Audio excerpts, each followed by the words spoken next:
काल रात्री माझ्या मुलानं सांगितलं मला भाजी चपाती न देता टिफिनला पावभाजी पाहिजे. त्याच्यासाठी मी फक्त 25 ते 30 मिनिटांमध्ये ही पावभाजी बनवलेली आहे.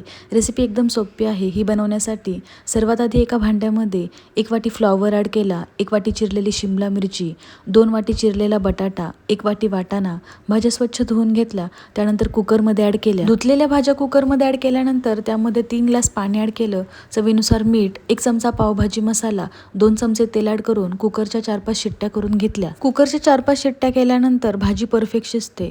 अशा प्रकारे कुकर थोडं थंड झाल्यानंतर भाजी चेक केली. आता ह्या भाज्या सर्व मॅश करून घ्यायच्या. आता गॅसवर कढई ठेवून त्यामध्ये 4 चमचे साजूक तूप ॲड करायचं.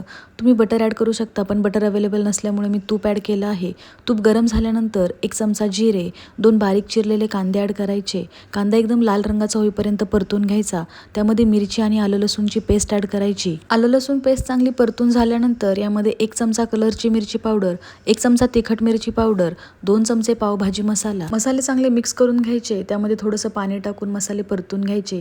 अर्धा चमचा हळद ॲड करायची. मसाल्याला तेल सुटल्यानंतर यामध्ये शिजवलेल्या भाज्या ॲड करायच्या. आता भाजी आणि मसाल्याचा चांगला एकजीव होईपर्यंत भाजी मिक्स करून घ्यायची.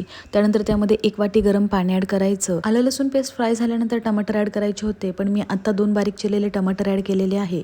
त्यानंतर बारीक चिरलेली कोथिंबीर गार्निश करायची. झटपट तयार होणारी पावभाजी तयार आहे. तुम्ही सुद्धा रेसिपी नक्की करून बघा.